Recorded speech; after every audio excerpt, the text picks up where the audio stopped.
आदाब, नमस्कार। मैं वसीम अख्तर और आप देख रहे हैं द लीडर हिंदी। यूपी के जिला बरेली में जुमे को ऑल इंडिया इत्तेहाद मिल्लत काउंसिल IMC के अध्यक्ष मौलाना तौक़ीर रज़ा खान का कार्यक्रम है। उससे 2 दिन पहले सड़कों पर भारी फोर्स दिखा है। कार्यक्रम को लेकर मौलाना की तरफ से कुछ बातों पर स्थिति भी साफ कर दी गई है। मसलन बाजार बंद करने का ऐलान उनका नहीं है। व्हाट्सएप ग्रुप में ऐसा करने वालों को मना किया है। आई लव मोहम्मद पर मोहल्ले मोहल्ले जुलूस नहीं निकाले जाने की बात भी कही है। उनका ज्ञापन देने का कार्यक्रम है, उससे पहले निषेधाज्ञा लागू की जा चुकी है। आजम खान के बस में जाने के सवाल से जुड़े बयान का बरेली में भी खूब चर्चा हो रहा है। पुलिस ने वर्दी पहनकर स्मैक बेचने वाले 2 तस्कर पकड़ लिए हैं। BDA ने एक नेता की कॉलोनी में बुलडोजर चला दिया है। किस कॉलोनी की जमीन के लिए किसानों को 4 गुना मुआवजा मिलेगा, ये और इन जैसी दूसरी बड़ी खबरों की आइए आपको तफसील बताते हैं। मौलाना कार्यक्रम से पहले दिखा भारी फोर्स। जुमे के दिन ऑल इंडिया इत्तेहाद मिल्लत काउंसिल IMC के अध्यक्ष मौलाना तौक़ीर रज़ा खान ने आई लव मोहम्मद से जुड़े मामले समेत कई मुद्दों को लेकर ज्ञापन देने का ऐलान किया है। इसके लिए इस्लामी इंटर कॉलेज के मैदान पहुंचने की बात कही है। इस बीच बहुत से व्हाट्सएप ग्रुप में बाजार बंद रखने और प्रदर्शन करने जैसी बातों का जिक्र भी किया जाने लगा। मौलाना ने इस मामले में एक बार फिर से बात रखकर स्थिति साफ की है। उनके स्तर से बाजार बंद करने वगैरह की कोई कॉल नहीं दी गई है। 26 तारीख का असल में मसला ये है कि कानपुर में जो हुआ और उसके बाद पूरे हिंदुस्तान में जिस किस्म की बेचैनी का माहौल मुसलमानों में बना, उसको देखते हुए ऐसा महसूस हुआ कि लीडरलेस तरीके से मुख्तलिफ मोहल्लों से, मुख्तलिफ जगहों से लोग निकलना शुरू हुए। तो ऐसा निकलना जो है, मैं ये समझता हूँ ये मुनासिब नहीं है। इस वजह से हमने 26 तारीख का प्रोग्राम रखा कि अपने लोग अपने जज्बात का इजहार कर सकें और हम अपने मुल्क के राष्ट्रपति को ज्ञापन देना चाहते हैं और पुरसुकून और पुरअमन तरीके से हम अपना ये काम करना चाहते हैं। मेरे नाम से किसी ने कहा कि बाजार बंद कराया जाएगा और क्या किया जाएगा, ऐसा कोई प्रोग्राम हमारा नहीं है। हमारा सिर्फ इतना है कि इस्लामी इंटर कॉलेज की फील्ड में हम जमा होंगे और वहाँ से हम 4 बजे कलेक्ट्रेट के लिए रवाना होंगे और वहाँ जिलाधिकारी को ज्ञापन दिया जाए। मोहल्ले मोहल्ले निकल रहे जुलूसों से भी बाज आने का मशवरा दिया है। मोहल्लों से, कई मोहल्लों से ये शिकायत आ रही है कि बच्चे जुलूस निकालते हैं और नारे लगाते हैं। ये सिलसिला मुनासिब नहीं है। जो कुछ भी अपने जज्बात का इजहार करना है वो 26 तारीख को किया जाएगा। इस दौरान में मोहल्ले के जो छोटे छोटे बच्चे करते हैं, इसको मोहल्ले के लोगों की जिम्मेदारी है, उसको रोका जाए। उससे पहले आज पुराना शहर से लेकर कस्बों तक सड़कों पर भारी फोर्स दिखाई दिया। पुलिस ने फ्लैग मार्च करके पब्लिक को दुर्गा पूजा, दशहरा और उर्स के दौरान सुरक्षा बंदोबस्त कड़े रहने और त्यौहार सकुशल गुजरने का भरोसा दिलाया। आदम खान और उनके बयानों का खूब हो रहा चर्चा। पड़ोसी जिले रामपुर के आदम खान की जेल से रिहाई के बाद उनके स्वागत कार्यक्रम से बड़े नेताओं की दूरी और अब उनके बयानों का चर्चा बरेली में भी हो रहा है। खास तौर से बसपा में जाने के कयास और आदम खान की मीडिया से बातचीत करते जवाब मौजूद बहस हैं। आदम खान का ये कहना कि बिकाऊ नहीं हूँ, हमारे पास हमारा चरित्र ही तो बचा है। सपा सुप्रीमो के बारे में कह दिया कि बड़े नेता हैं, हमारे बारे में उन्होंने बात की तो ये उनका बड़प्पन है। खैर, अटकलों पर विराम लगाने के लिए अखिलेश यादव के 8 अक्टूबर को रामपुर आने का चर्चा हो रहा है। BDA के किस नेता की कॉलोनी में चला बुलडोजर। फतेहगंज पश्चिमी BDA ने आज 2 अवैध कॉलोनियों को टारगेट किया। परिवर्तन टीम ने वहां बुलडोजर ले जाने के बाद प्लॉट की बाउंड्री वाल, साइट ऑफिस वगैरह सब तोड़ दिया। फोर्स के मौजूद रहते दोनों जगहों पर कोई भी विरोध की हिम्मत नहीं जुटा सका। BDA अफसरों के मुताबिक इनमें एक कॉलोनी 5000 वर्ग मीटर में विकसित की जा रही थी, जो सत्येंद्र यादव और सोमपाल की है। दूसरी कॉलोनी 4000 वर्ग मीटर में मुस्तकीम काट रहे थे। BDA की तरफ से यह भी साफ कर दिया गया है कि बगैर लेआउट पास कराए कॉलोनियां काटी और निर्माण कराए तो ऐसा करने वालों को छोड़ा नहीं जाएगा, उन पर कड़ी कार्रवाई होगी। नई टाउनशिप में किसानों को 4 गुना मुआवजा। BDA ने किसानों को बड़ी खुशखबरी दी है। पीलीभीत रोड पर प्रस्तावित नई टाउनशिप के लिए ली जाने वाली भूमि का मुआवजा अब किसानों को बढ़ी हुई सर्किल दर के आधार पर 4 गुना दिया जाएगा। इस योजना के तहत नौगांव की करीब 267 हेक्टेयर जमीन आपसी सहमति से खरीदी जाएगी। DM की अध्यक्षता में हुई बैठक में ये फैसला लिया गया। नई टाउनशिप बरेली की सबसे बड़ी आवासीय योजना होगी, जिसमें आवासीय और व्यावसायिक प्लाट के साथ साथ स्कूल, अस्पताल, होटल, मल्टीप्लेक्स और साइबर सिटी तक विकसित किए जाएंगे। इस योजना से न सिर्फ बरेली का आधारभूत ढांचा मजबूत होगा, बल्कि हजारों लोगों को रोजगार भी मिलेगा।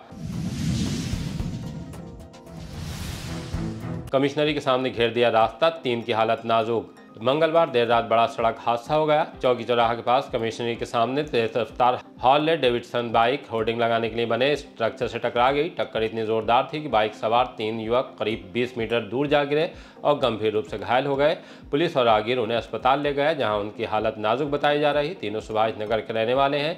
हादसे के बाद लोगों का आरोप था कि होर्डिंग के स्ट्रक्चर पर ना तो रिफ्लेक्टर लगाए गए थे और ना ही कोई चेतावनी संकेत, जिसके कारण ये हादसा हुआ। फिलहाल पुलिस मामले की जांच में जुटी है। पुलिस की वर्दी में तस्करी, 2 शातिर गिरफ्तार। थाना अलीगंज पुलिस ने बड़ी कार्रवाई करते हुए 2 शातिर स्मैक तस्करों को गिरफ्तार किया है। पकड़े गए आरोपियों में मुनीश और हजारी लाल शामिल हैं, जो पुलिस की वर्दी पहनकर नशे की तस्करी करते थे। पुलिस ने उनके कब्जे से एक वैगन आर कार, पुलिस की वर्दी, 2 मोबाइल फोन, 105 ग्राम स्मैक, 695 ग्राम अफीम और 3000 रुपये नकद बरामद किए हैं। दोनों पर मुकदमा दर्ज करने के बाद उन्हें न्यायालय में पेश किया गया। वरिष्ठ पुलिस अधीक्षक महोदय के निर्देशन में अपराधियों के विरुद्ध चलाए जा रहे अभियान के क्रम में यह सूचना डेवलप हुई कि थाना अलीगंज क्षेत्र अंतर्गत 2 व्यक्ति अपनी गाड़ी से एनडीपीएस से संबंधित प्रतिबंधित पदार्थ की सप्लाई देने के लिए किसी व्यक्ति को जा रहे हैं। आवश्यक एहतियात बरतते हुए पुलिस टीम मौके पर पहुंची। दोनों को रोकते हुए चेकिंग की गई, तो उसमें एक व्यक्ति मुनीश, जो कि खजुआई विशारतगंज का रहने वाला है, नियमानुसार तलाशी की ली गई। इनके पास से 50 ग्राम से अधिक इसमें तथा लगभग 300 ग्राम अफीम इनके पास से बरामद हुई। तथा दूसरा व्यक्ति हजारीलाल, जो कि कमालपुर अलीगंज का रहने वाला है, इसके पास से 50 ग्राम से अधिक इसमें तथा लगभग 400 ग्राम अफीम बरामद हुई। तथा जब इनकी गाड़ी की तलाशी ली गई तो इनके पास से जो एक पुलिस की वर्दी भी गाड़ी से इनके बरामद हुई, जिसका प्रयोग इनके द्वारा अपने इस अपराध को कारित करने में किया जाता था। कि ये जब वर्दी पहनकर, मुनीश के द्वारा बताया गया कि जब ये वर्दी पहनकर निकलते थे, किसी के द्वारा इनको रोका टोका नहीं जाता था। इस तरह संपूर्ण तलाशी में इनके पास से लगभग 100 ग्राम से अधिक इसमें एवं 700 ग्राम अफीम बरामद हुई, जिसकी अंतर्राष्ट्रीय मार्केट में कीमत लगभग 30 लाख रुपए है। इनकी गाड़ी से एक पुलिस की वर्दी बरामद हुई। इनके विरुद्ध अभियोग पंजीकृत करते हुए पुलिस की वर्दी का प्रयोग करने इनके विरुद्ध जो 205 बीएनएस की धारा का उसमें अभियोग पंजीकृत किया गया है तथा एनडीपीएस की सुसंगत धाराओं में अभियोग पंजीकृत किया गया है। इनको गिरफ्तार कर न्यायिक अपरक्षा में जेल भेज दिया गया है। भविष्य में भी इनके विरुद्ध कठोरतम विधिक कार्रवाई अमल में लाई जाएगी। 7.5 किलो चरस के साथ 4 तस्कर गिरफ्तार। पुलिस और एसटीएफ की कार्रवाई में बड़ी सफलता हासिल की गई है। थाना सुभाष नगर क्षेत्र में गन्ना मिल के खंडर से पुलिस ने 4 तस्करों को गिरफ्तार किया है। इनके कब्जे से 7 किलो 600 ग्राम अवैध चरस, 1 मोटरसाइकिल और 3 मोबाइल बरामद किए हैं। पकड़े गए आरोपियों में 3 नेपाल और 1 बदायूं का रहने वाला है। सभी पर एनडीपीएस एक्ट में मुकदमा दर्ज करने के बाद आगे की कार्रवाई की जा रही है। शामतगंज में चाय विक्रेता के 55,000 उड़ाए। बारादरी थाने के इलाके शामतगंज में चाय का स्टॉल चलाने वाले सरताज को पहले 55,000 का लोन दिलाया और खाते में पैसा आने के बाद उसे किसी दूसरे अकाउंट में ट्रांसफर करा लेने का मामला सामने आया है। मोहल्ला रबड़ी टोला के रहने वाले सरताज का कहना है कि ऐसा खुद को पेटीएम से जुड़ा बताने वाले 2 लोगों ने किया है। उनका मोबाइल लेने के बाद उससे दोनों काफी देर तक छेड़छाड़ करते रहे। सरताज ने थाने में तहरीर देकर मुकदमा दर्ज करने की मांग की है। सरताज का कहना है कि लोन उन्होंने अपनी बेटी की शादी को सामने रखकर लेने के लिए हामी भरी थी। डीजे नाइट पर विश्व हिंदू परिषद का ऐतराज। विश्व हिंदू परिषद के कार्यकर्ता कलेक्ट्रेट पहुंचे और जिलाधिकारी को ज्ञापन सौंपा। उनका कहना है कि 1 अक्टूबर को होने वाले social star India and DJ night कार्यक्रम की शर्तों पर गंभीर आपत्ति है। अविवाहित लड़कियां ही प्रवेश कर सकती हैं, अविवाहित लड़कों को प्रवेश नहीं मिलेगा। आयोजन समिति में कुछ मुस्लिम व्यक्तियों की भी सहभागिता है। इस तरह के कार्यक्रम लव जिहाद को बढ़ावा देते हैं। इस कार्यक्रम पर रोक लगाने पर जोर दिया है। केवलानंद गौड़, महानगर संयोजक बजरंग। ये ज्ञापन जो अपना जो 1 तारीख को Dandiya nights, DJ Dandiya nights हो रही है, उसमें जो हमारा सनातन कहता है उसमें जो मुस्लिम कुछ कैंडिडेट हैं, ये क्यों है? हमारा मकसद ये है कि या तो ये जब डांडिया नाइट्स है, जब सनातन संस्कृति की बात है, तो फिर ये दूसरा समुदाय हमारे बीच में क्यों आने की क्या जरूरत है? उसका क्या तथ्य है? हम यही पूछना आ रहे हैं और ये इसी कारण से हम अपना ज्ञापन देने आए हैं। रिश्वत का वीडियो वायरल होने पर दरोगा सस्पेंड।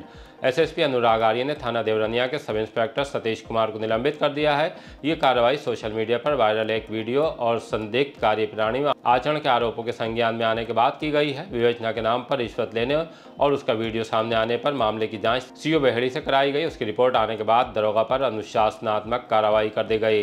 दरोगा को विभागीय जाँच का भी सामना करना पड़ेगा।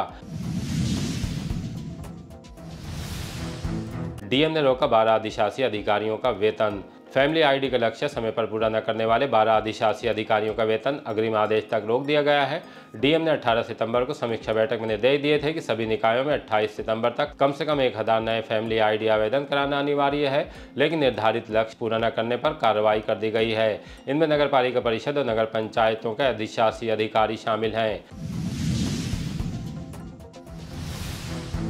लूट के लिए बंदूक लेकर बैठा शातिर गिरफ्तार। फतेहगंज पश्चिमी पुलिस ने लूट के इरादे से बंदूक लेकर बैठे युवक को रहपुरा अंडरपास के पास मैदान से गिरफ्तार कर लिया। पुलिस को उसने अपना नाम जोगेंद्र बताया है, रहने वाला भोलापुर गांव का है। पुलिस को उसके पास से 315 बोर की देसी बंदूक और 2 कारतूस मिले हैं। इंस्पेक्टर अभिषेक कुमार ने बताया कि मुकदमा दर्ज करने के बाद अभियुक्त को जेल भेज दिया गया है। घर में मिली सराफा कारोबारी के पति की लाश। फतेहगंज पश्चिमी के गांव सोहरा में 35 साल के बबलू की लाश मिली है। वो घर पर अकेला था। पत्नी बच्चों के साथ अपने मायके अगरास में रह रही थी। उनकी भोजीपुरा में सराफा की दुकान है। सूचना मिलने पर ससुराल पहुंच गई। उन्होंने पुलिस को बताया कि पति शराब के नशे में अक्सर मारपीट करते थे, इसलिए वो मायके में रह रही हैं। आशंका जताई कि उनके पति को किसी ने शराब में जहर देकर मारा है। पुलिस ने शक को सामने रखते हुए लाश को कब्जे में लेने के बाद पोस्टमार्टम के लिए भेज दिया है। परेशानियां दूर करने के नाम पर जेवर किया गायब। बारादरी थाने के इलाके एजाज नगर गोडिया में रहने वाली सलमा से जान पहचान बढ़ाने के बाद एक शख्स ने चूना लगा दिया। उसने उसे यकीन दिलाया कि अगर घर से दोपहर 12 बजे से 1 बजे के बीच जेवर ले आएगी तो उसकी सारी परेशानियां दूर कर देगा। पहले की परेशानियां तो दूर होने से नहीं, सलमा की एक परेशानी और बढ़ गई। एक सोने का हार, एक झूमर, एक जोड़ी झुमकी और 2 कान के टॉप्स लेकर परेशानी दूर करने की बात कहने वाला गायब हो गया। सलमा ने तहरीर देकर केडीएम स्कूल के सामने शिव विहार कॉलोनी में दुकान चलाने वाले पर मुकदमा दर्ज करने की मांग की है। फेसबुक अकाउंट एक्टिव करने में हो गई ठगी। थाना कैंट के रहने वाले नवनीत ऑनलाइन ठगी का शिकार हो गए। वो इन्वर्टिस यूनिवर्सिटी में कार्यरत हैं। उन्होंने पुलिस को बताया कि 15 सितंबर को उनका फेसबुक अकाउंट काम नहीं कर रहा था। उन्होंने गूगल से कस्टमर केयर का नंबर निकालकर अकाउंट रिकवर करने की कोशिश की। इसी दौरान एक अज्ञात व्यक्ति ने उनके मोबाइल की स्क्रीन शेयर कर ली और उनके HDFC बैंक से 96,000 रुपये निकाल लिए। पीड़ित ने तुरंत साइबर क्राइम पोर्टल पर शिकायत दर्ज कराई। बाद में उन्हें जानकारी हुई कि उनकी रकम इंडियन ओवरसीज बैंक के माध्यम से निकाली गई है। उर्स सकलैनी का परचम कुशाई से आगाज़। हज़रत शाह मोहम्मद सकलैन मियाँ के दूसरे उर्स का आगाज़ ज़ोहर की नमाज के बाद परचम कुशाई की रस्म से हुआ। उससे पहले परचम कुशाई का जुलूस निकाला गया, जिसमें भारी भीड़ दिखाई दी। बदायूं और ककराला से भी बड़ी तादाद में ज़ायरीन पहुँचे। दरगाह के मेहमान खाने में नातो मनक़बत और तक़रीर का कार्यक्रम हुआ। सजादा नशीन गाज़ी मियाँ ने सदारत फरमाई, दुआ भी की। मीडिया प्रभारी हमजा सकलैनी ने बताया कि 5 दिन तक चलने वाले उर्स में आखिरी दिन 28 सितंबर को 11 बजे कुल की महफिल अदा की जाएगी। डीएम ने बहेड़ी के एसडीएम को हटाया। डिप्टी कलेक्टर रत्निका श्रीवास्तव को डीएम अविनाश सिंह ने बहेड़ी तहसील से हटा दिया है। उन्हें कलेक्ट्रेट बुला लिया है। उन्हें अपर नगर मजिस्ट्रेट प्रथम बनाया है। उनकी जगह मीरगंज के एसडीएम सुश्री इशिता किशोर को भेजा है, जबकि मीरगंज का चार्ज अपर नगर मजिस्ट्रेट प्रथम आलोक कुमार को दिया है। पीर बहोड़ा के हीरो कत्ल केस में रासफाश। इज्जतनगर पुलिस पीर बहोड़ा में रात के अंधेरे में बेरहमी से कत्ल किए गए सलीम उर्फ हीरो के कातिल तक पहुंच गई है। कुछ चीज़ें साफ होने से रह गई हैं। जल्द ही पुलिस इस सनसनीखेज कत्ल का रासफाश करने जा रही है। हीरो को सिर और चेहरे पर ईंट या फिर कोई वजनी चीज़ मारकर मौत के घाट उतार दिया गया था।